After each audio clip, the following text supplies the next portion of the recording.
네, 이번 시간은 박성훈 시사평론가와 함께합니다. 지금 연결돼 있습니다. 안녕하세요.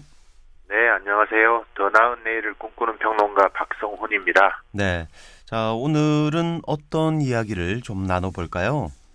네, 오늘은 최근 세계적인 화제를 모았던 현대차에 대한 이야기를 해볼까 합니다. 네, 자, 이 세계적으로 화제가 됐다라고 하면 이 얼마 전 발생한 타이거 우즈 이 사고 소식을 얘기하나요? 아, 네, 맞습니다. 이 골프 황제 타이거 우즈가 지난달 23일에 LA 카운티에서 제네시스 GV80을 몰고 가다가 전복 사고를 당했는데요. 이 내리막 곡선 구간에서 곡선으로 틀지 않고 그대로 쭉 직진으로 내려가면서 사고가 났습니다. 중앙 분리대를 넘고 반대쪽 차선 두 개를 가로질러서 언덕 아래로 굴러 떨어졌죠. 이 사고 때문에 우주 선수는 얼굴에 상처를 입고 또 오른쪽 다리가 복합골절이 됐는데 다행히 목숨에는 이상이 없었습니다. 네, 이 구조대원들이 앞 유리창을 부수고 구조를 했다고 들었는데요. 이 차가 전복이 돼서 뭐 다 찌그러질 정도의 아주 큰 사고가 발생했는데 다리를 다치기는 했지만 그래도 목숨에는 아무런 지장이 없다고 하니까 이 하늘이 정말 도왔네요. 아, 이거 하늘이 아니라 에어백이 도왔습니다. 차에 에어백이 10개나 설치가 되어 있는데 이 에어백이 터지면서 이제 목숨을 구한 거죠. 사고 당시에 타이거 우즈가 현대차의 후원을 받아서 골프 대회를 열고 있었는데요. 현대차가 타이거 우즈한테 대회 후원을 해주면서 제네시스 GV80도 같이 이제 대여를 해준 겁니다. 근데 이 차를 몰고 가다가 사고가 난 거죠. 네. 자, 이 현대차의 제네시스 GV80이라고 하니까 저는 잘 모르겠는데 이게 어떤 차입니까? 이 GV80은 제네시스의 브랜드를 단 첫 SUV 차량인데요. 에어백 10개를 포함해서 졸면은 이제 경보를 울려주는 운전자 주의 경보, 또 장애물과 충돌을 막는 회피 조형 보조, 또 전방 충돌 경고 시스템 같은 안전 기능이 대거 적용이 되어 있습니다. 이 사고가 나면 그 충격으로 탑승자들끼리 부딪혀서 이제 다칠 수가 있잖아요. 네. 그걸 막기 위해서 센터 사이드 에어백이라고 해서 운전석하고 또 조수석 사이에서 에어백이 튀어나오는 기능도 처음으로 적용이 된 차고요. 네. 자, 이렇게 아주 많은 안전 장치가 돼 있는데도 이 사고는 또 막을 수 없었던 것 같습니다. 자, 이렇게 근데 유명인이 교통사고를 내게 되면 아무래도 이 사고 원인을 두고 또 말들이 많잖아요. 그러면 이번 사고는 어쩌다가 발생을 한 겁니까? 아직까지 명확하게 밝혀진 건 없어요. 이 최초 목격자의 증언을 보면 사고 직후에 이 우주 선수가 정신을 잃고 있었다고 하는데 구조대원이 구출을 할 때는 정신을 차린 상태였거든요. 이후 조사에서 우주는 이제 사고 상황이 기억이 안 난다고 지수를 했어요. 경찰 조사에서 이 약물이나 음주는 안 한 걸로 나왔고요. 블랙박스를 떼서 분석을 하고 있는데 현재로서는 과속이나 졸음 운전 때문에 사고가 난 게 아닌가 이렇게 추정을 하고 있습니다. 네. 만약에 차량 결함으로 인해서 이번 교통사고가 발생했다고 하면 이 또 현대 자동차 입장에서도 아주 큰 타격을 받았을 텐데 그건 아니라서 좀 다행이네요. 지금 상황은 오히려 큰 홍보 효과를 보고 있어요. 이 타이거 우즈 선수가 사고를 당한 뒤에 제네시스 차량 모델에 대한 검색량이 50% 이상 증가했거든요. 미국의 광고 중에서 가장 비싼 광고라고 하면 프로 미식 축구 경기인 슈퍼볼 이 사이에 들어가는 광고인데요. 네. 미국 현지 언론 보도에 따르면 타이거 우즈 선수의 사고 때문에 제네시스가 알려지는 홍보 효과가 일본 도요타 자동차가 비싼 돈을 들여서 이 슈퍼볼에 광고를 한 것보다도 더 컸다 이렇게 보도를 했습니다. 네. 이 토요타 입장에서는 큰 돈을 들여서 이 비싼 광고를 했는데 예상하지 못한 일로 이 현대 자동차가 더 주목을 받게 되니까 배가 좀 아플 수도 있겠네요. 아, 배가 많이 아플 겁니다. 특히 에어백 때문에 배가 더 아플 거예요. 이번 사고 때 이 제네시스 GV80에 설치된 무릎용 에어백이 주목을 많이 받았거든요. 네. 이것 덕분에 뭐 결정적으로 우주가 목숨을 구했다 이런 말도 있었고요. 근데 도요타로서는 이런 소식이 뼈아픈 겁니다. 이 에어백 때문에 고생을 많이 했거든요. 도요타는 과거에 다카타라는 회사에서 만든 에어백을 썼는데 이 에어백이 터질 때 금속 파편이 튀면서 오히려 운전자가 죽거나 다치는 사고가 여러 건 있었어요. 그래서 대대적인 리콜을 하기도 했고 이미지에도 타격을 많이 받았죠. 네. 이 에어백이라고 하면 안전벨트와 함께 이 사고가 발생했을 때는 차에 타고 있는 사람들의 생명을 구하는 아주 중요한 장치인데요. 이 현대차로서는 이번 사고로 에어백의 안전성을 또 입증하게 됐으니까 오히려 호재로 작용하게 될 것 같네요. 네, 그렇습니다. 그런데 최근에 현대차가 화제를 모은 일이 또 있었어요. 이 아이오닉 5의 사전 예약 판매인데요. 이게 아주 대박이 났습니다. 지난달 25일부터 사전 계약을 시작했는데 이틀 만에 26,500대가 판매가 됐습니다. 이 테슬라가 작년 한 해 동안 우리나라에 판 차가 12,000대거든요. 네. 근데 아이오닉 5는 이틀 만에 이거의 2배 이상을 판 거죠. 또 아이오닉 5는 이제 유럽에서도 사전 계약을 진행했는데 우리나라는 뭐 사전 계약금이라고 하면 10만 원인데 유럽에서는 이걸 우리 돈으로 136만 원을 내야지 사전 계약이 되거든요. 네. 우리나라보다도 10배 이상 비싼데도 이 3,000대 한정으로 사전 계약을 하는데 10,000명이 몰렸습니다.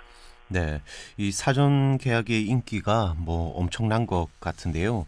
이 세계적으로 이 경기가 또 좋지 않은 상황인데 이 아이오닉 5는 왜 이렇게까지 인기가 높은 겁니까? 일단 국내에서는 가격 경쟁력이 크게 작용한 걸로 보입니다. 이 정부와 지자체가 7만 대 한정으로 전기차 보조금을 주거든요. 이 보조금 규모가 국비 최대 800만 원, 지방비 400만 원 해서 두 개를 합치면 최대 1,200만 원까지 받을 수가 있는데 이 경우에 뭐 기본 이거를 적용하면 기본 모델로 아이오닉 5를 살 경우에 3천만 원 후반대에도 구입이 가능하게 된 겁니다. 네, 뭐 정부 보조금 때문에 또 인기가 더 있을 수도 있을 것 같네요. 자, 그러면 이 네네. 정부 보조금 같은 경우는 7만 대 한정으로 준다고 했는데, 그럼 그 이후에는 전기차를 사도 그런 보조금 혜택을 받지 못하나요? 네, 맞습니다. 그래서 다들 이제 서둘러서 사전 계약을 하는 겁니다. 이 현대차가 올해 아이오닉 5의 판매 목표로 잡은 게 26,500대인데 이게 사전 계약 이틀 만에 다 팔려 나갔고요. 추가로 지금까지 10,000대 정도 더 사전 계약이 이루어졌습니다. 그러니까 총 35,000대 정도 계약이 이루어진 건데 이 35,000대니까 아이오닉만으로도 보조금의 절반 이상이 나가게 되는 거죠. 참고로 이제 이 보조금은 9천만 원 이하의 차량에만 적용이 되기 때문에 고가의 수입 전기차에는 적용이 안 되고 있습니다. 네, 그렇군요. 이 비싼 외제차를 사는데 또 우리 세금을 들일 필요는 없을 것 같습니다. 자, 그러니까 이 국내에서는 이런 정부의 보조금 혜택을 받기 위해서 이 사전 계약에 많은 사람들이 몰리고 있다는 건데, 자, 그런데 이 유럽에서 인기가 많은 이유는 뭘까요? 국내에서는 아이오닉 5의 디자인에 대해서 호불호가 좀 갈리거든요. 근데 유럽에서는 이 디자인에 대한 평가가 상당히 좋습니다. 우리 옛날에 현대차 하면 딱 떠오르는 포니가 있죠. 네. 이 아이오닉 5의 외관 디자인은 이 포니에서 영감을 얻어서 만들었는데요. 유럽 사람들은 이 디자인을 보고 아주 이색적이고 매력적이다 이러면서 엄지손가락을 들고 있어요. 또 충전 성능이 대폭으로 개선이 된 점도 강점으로 작용을 하고 있습니다. 이 급속 충전 시스템을 이용하면 5분만 충전을 해도 100km를 주행을 할 수가 있거든요. 급속 충전이 아니라 기존의 일반 충전도 물론 같이 할 수가 있고요. 네, 이 5분 충전으로 100km를 주행할 수 있다고 하면 충전 시간이 굉장히 많이 짧아진 거죠?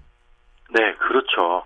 그리고 또 이런 급속 충전 기능 외에도 외부에서 전기를 이용할 수 있도록 외부로 전기를 공급할 수 있는 기능이 있는데 이게 단순히 기존의 휴대폰 충전하는 이런 수준이 아니라 일반 가정에서 이용하는 가전제품이나 전자기기까지도 사용할 수가 있을 정도입니다. 네. 그러니까 이 아이오닉 5만 있으면은 따로 전기 설비가 없는 곳에 캠핑을 가더라도 커피 메이커를 꽂아서 커피 내려 먹고 또 헤어드라이기로 머리를 말리고 또 에어프라이어로 음식을 조리해 먹는 것까지도 가능하다는 거죠. 네. 자, 이 정도면 거의 캠핑카나 또 움직일 수 있는 주택 이런 수준이 되는 것 같은데요. 이 과거에는 우리 차가 이 싼 맛에 좀 타는 차였다면 이제는 기술과 안전성 또 디자인까지 모두 갖춘 아주 명실상부한 고급 차량으로 진화를 한 것 같네요. 네, 그동안에 각종 레이싱 대회에서도 좋은 성적을 거두고 또 쟁쟁한 명품 차량 메이커들 사이에서도 전문가들이 뽑은 올해의 차로 여러 번 선정이 되면서 정말 좋은 차다. 이런 이미지를 꾸준하게 쌓은 게 큰 역할을 한 걸로 보입니다. 네. 자, 이 그동안 각종 레이싱 대회에서 또 좋은 성적을 거뒀고 또 여러 가지 또 상도 받았다고 하니까 아무래도 이 우리나라 사람들 또 이 현대자동차 직원들이 아주 부단히 노력해서 기술을 끌어올린 덕분에 이런 성과를 낳은 것 같습니다. 네, 맞습니다. 근데 또 한편으로는 기술이 너무 좋아지면서 사람이 설 곳이 점차 줄어드는 점이 좀 우려가 되는 부분이기도 합니다. 네.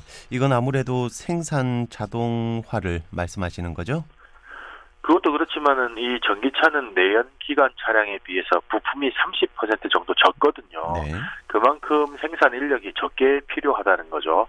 이 현대차 입장에서는 그렇다고 해서 기존에 일하던 직원을 자를 수가 없으니까 새로운 직원을 안 뽑는 전략을 쓰고 있습니다. 앞으로는 결국은 전기차 세상이 될 거고 이제 이 생산에 필요한 직원은 점점 더 줄어들게 되겠죠. 그러니까 계속 사람을 안 뽑을 거란 겁니다.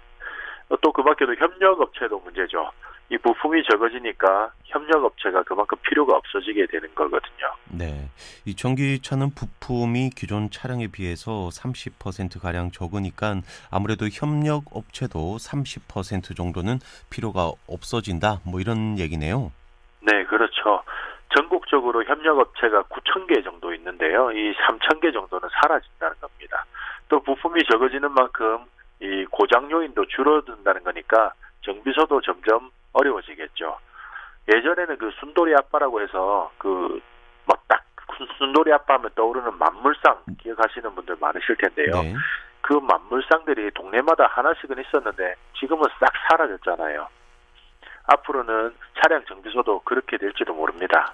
네, 이 현대 자동차가 뭐 전 세계적으로 잘 나간다는 소식이어서 기분이 좋긴 한데 이 전기차 시대로 이 전환되면서 일자리가 또 점점 줄어드는 현실은 안타까운 것 같습니다. 이 현대 자동차가 또 잘 나가는 만큼 일자리도 늘어나고 또 울산과 대한민국이 조금 더 풍족해지면 좋을 것 같습니다. 좋은 방안이 될 것 같네요. 자, 이제 마칠 시간인데요. 마지막으로 한 말씀 해주시죠.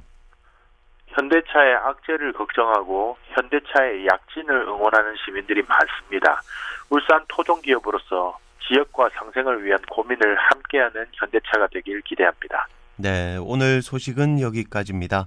지금까지 박성훈 시사평론가였습니다. 말씀 감사합니다. 네, 감사합니다.